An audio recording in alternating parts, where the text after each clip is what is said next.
All right, what's up, guys? It's Trey, Alessio, the Dawn of Entertainment, with Brandon, Ogden, the Consigliere. We are finally bringing back Unfiltered Cinematics. That is where we give our initial thoughts right outside the movie theater of a movie we just saw. So if you're new to the brand, new to the podcast, the video series, we take 5 minutes to collect our thoughts, and this is our initial reaction to the movie. So obviously when it sits with us it may change, but this is our initial reaction. It's unfiltered, rated R. We're gonna give our brutal thoughts. So and we score it at the end on a scale of 1 to 10. Yeah, on a scale of 1 to 10 we rank the movie at the end, and we're gonna give spoilers. So if you haven't seen the movie we're about to break down, check it out and then watch our review. Okay. So we have to have a conversation first, because something happened in the movie. Every time Trey and I go to a movie, something weird happens. So yeah. You're saying like in the audience type. Right. So in this movie, with 20 minutes left in the movie, a lady got up and left. Didn't come back. Yeah. And it was like in the biggest part of the movie. The movie's getting ready to climax. Yeah. She gets up and leaves. Yeah. So my question to you is, one, have you ever left a movie early? Okay. No, I don't think so. Okay. Honestly. 2, could a movie be so bad to you that you're like, yeah, I don't care that I paid, I'm out?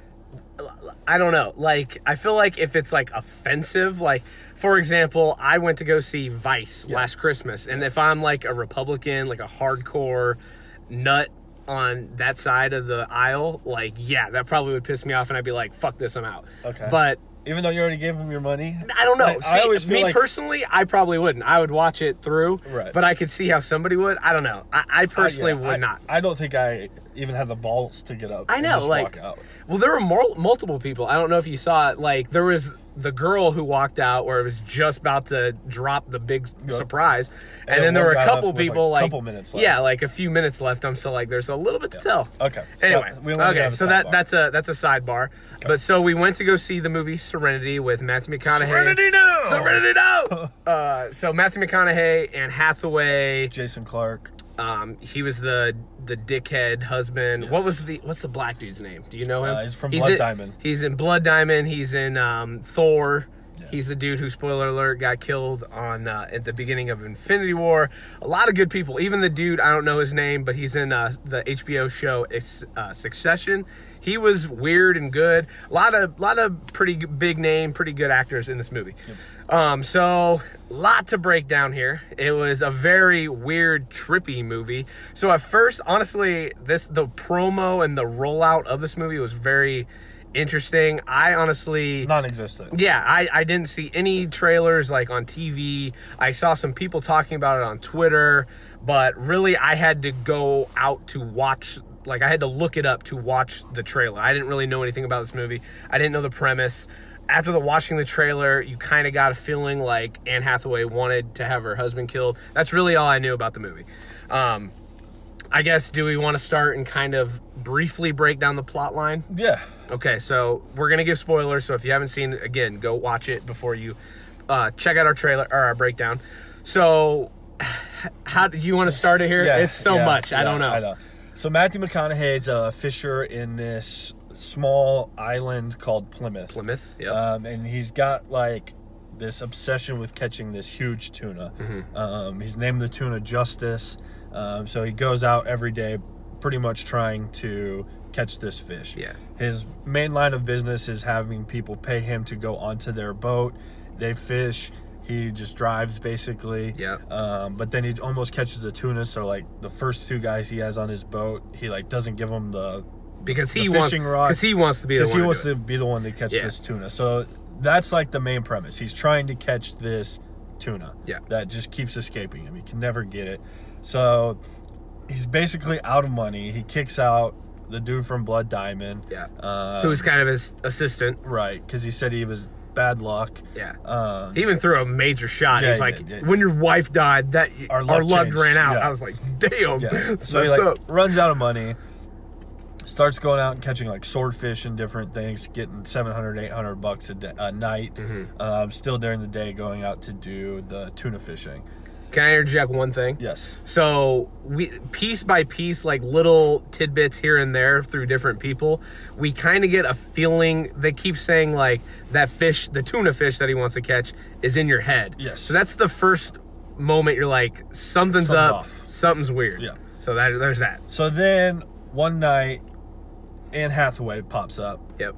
To talk to him, and okay, let me back up first. Preface. We kind of get a sense that he has a son, and that him and his son are kind of connected. Yeah. In a weird way, like the first moment we saw telepathically. It. Yeah, the first moment we saw it, I think Matthew McConaughey spilled like some water on a desk, and he like rubbed it, and it cut to the son who also spilled water, and he rubbed it too, and basically Matthew McConaughey says, "Are you there?" I don't remember the kid's name, but he's like, "Are you there?"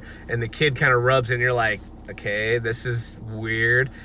I don't know. So they show his son who's always on his computer playing this game. Okay, but anyway. Coding. Yes. Yeah. So Anne Hathaway comes to talk to Matthew McConaughey.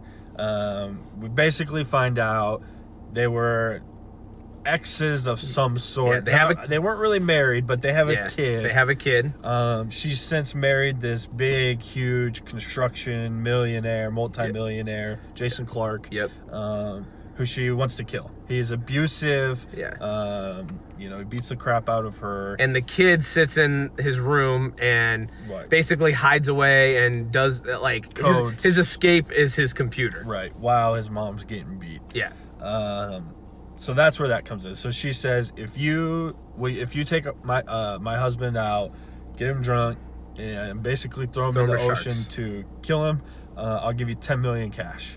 And then you can have your son, and that'll be that. That's that. Yeah.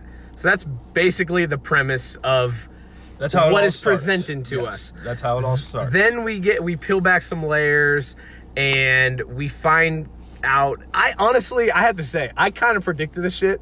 A little bit, yeah. Not fully, but so in that regard, I'm like, do I want to dock some points because it's too predictable? But like, I don't know. How should we present this to the people?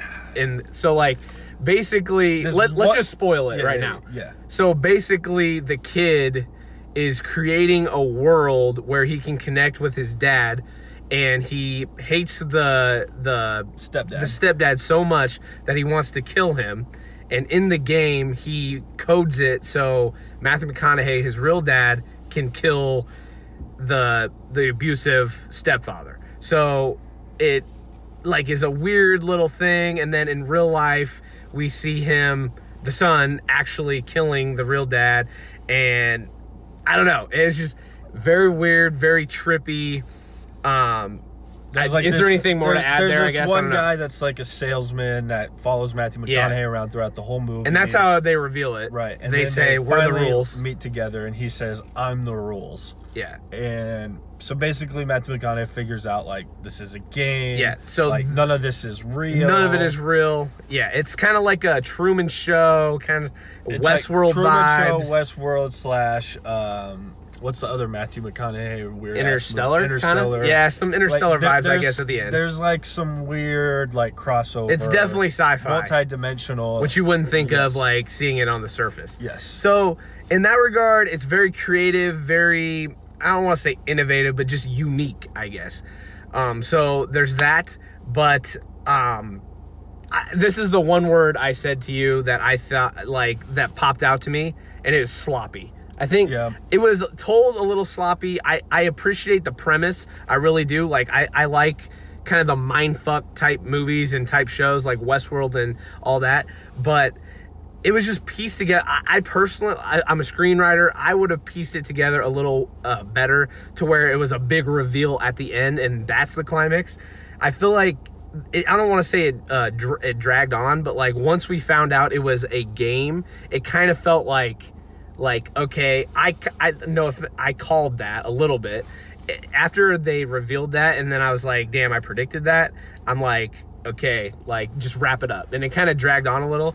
So I would say it's a little bit sloppy. Like I said, I appreciate the premise and the storytelling, but just a little choppy. What do you think? Yes, and there was just a lot of confusion the whole time. Even once we found out it was a game, it was still really confusing as to what was going on, because he was having these weird conversations with the son, with the son, but also with these people that he had interacted with, and they which were like, also a part of the game, malfunctioning or something because he must have been asking wrong questions. Like there was just a lot of sloppy, messy parts that like I think like didn't add up. Like one thing I think about was there was this old guy that was at this table at this bar that he was like they made it a point to like show this guy. He'd buy him a drink and they'd nod, but then they never like showed like who that guy was or like what his significant was. Like like they put a lot of time to make sure we knew he was there. Sure. And then never told us like who he was. Yeah, so there were some characters that were a part of the game that maybe were like side missions, but like I thought where it said where there was they were saying one game is like catch the cat, another big game that is true to him is catch the fish or whatever. So there were characters that like were kind of insignificant, like the bartender and stuff like that. Honestly, the dude from Blood Diamond, I got like godlike vibes. Yeah, is that he just kept me? trying to say like get rid of his temptation and stuff like that. I kind of got he God was vibes about, with like that. The church, it felt like. Yeah, and I wanna just touch on how you said it was like the confusion part of it. I think in the beginning the confusion is good, like it's supposed to be kind of like a mystery type thing, but then at the end they're still not piecing it together to tell us the full thing. I don't know, it just like I said, sloppy a little bit. So then kind of the other big reveal at the end is Matthew McConaughey is actually dead. Yeah, he died. And honestly, in my head, I kind of thought that the whole time. You kind of get that that vibe, especially once you know it's a game and the son's kind of controlling it all. So then it ends. He kills the stepdad goes overboard. He dies, and then in the game, but in real life, the kid goes and stabs him in the chest and kills him. Yeah. But then like there's this weird thing where like those two get connected, like they call each other and talk. Yeah. And then the very end scene is the son runs to Matthew McConaughey and they hug. And then what was the quote? It was like, "There's you and me somewhere," something like that. I don't know. It was just. And then like it goes away, like the game is over. Yeah. Like it like fades up. Think like almost Avengers when they evaporate, like when it's like textile. Yeah, like pixel. Yeah. Very weird. Like I don't know. I wanted to like it a lot. That's the part that didn't make like why if he's dead. I get like game and like it's I feel like they're trying to say like they're connected still somehow. We don't know how. But the phone call should have been like the voices in your head talking to your deceased father, not like hugging and like I don't know. It sloppy. It was confusing. Yeah, very confusing. Which on one hand I'm like I think it's supposed to be started good. Kind of lost you in the middle and then you're just left at the end like what the fuck? I think it's supposed to be a mindfuck, and so that regard, I'm like, yeah, it did its job. But then, once you really peel back the layers, you're like, did they fully tell us what we want to know? That's what I think. Okay, so that's time to score it. I'm gonna go first. Yeah. Okay. So what we do here is we rank it 1 through 10, 10 being the best. I don't know if we've got, I think the closest we've gotten is Black Panther, honestly. Couple nines. 9.6 maybe. Yeah, so we're going to rank it, and then that could tell you, I don't know if you want to watch this and then preface, like, if we like it, then you go see it. I don't know how you want to do it, but we're going to rank it now. So this is tough for me. Like, part of me really wanted to like this movie, but like I said, it was a little choppy. I'm going to go 6.5 straight up. Okay, 6.5. I'm giving it. You said when we walked up to the car, you had a range. I had a range, and my range, the low point of my range is well below that. Okay. I am increasing it some. I'm gonna give them some points for creativity on the simple fact that this director could have just done a spin-off, a sequel. They tried something new. Sure. Okay. Yep. Now, was it more similar to a weird, confusing Matthew McConaughey Lincoln car commercial than a good movie? Yeah, probably. I'm gonna go 6.1. Okay. Slightly above average. Probably never gonna see it again, and that's okay. That's okay. Can I ask you what your low point was? My low point was like a 5.3. 5.3. Okay. 5.3, 6.1 so you bumped was my range. You bumped it a fair amount. Yeah. Okay, so 6.5, 6.1. So a decent movie, above average. above average. This is our first Unfiltered Cinematics of 2019, so it gives us a good foundation. Yes. There are going to be a lot of movies that come out this year that I'm really excited about. So we're going to do a lot of these. Hopefully we're going to continue to do it. So subscribe to our YouTube channel, continue to listen to the podcast. It's all happening. It's going to be fun. So 6.5, 6.1. Probably not going to be on either of our top 10s. Probably not. I can probably tell you that right now. It's going to be a bad year in movies. If that's the high bar. If that's where we're headed. True that. All right, so Serenity, Matthew McConaughey, and Hathaway, 6.5, 6.1. Check it out and let us know what you think. And as always, we'll be back for more. Stay safe. Peace.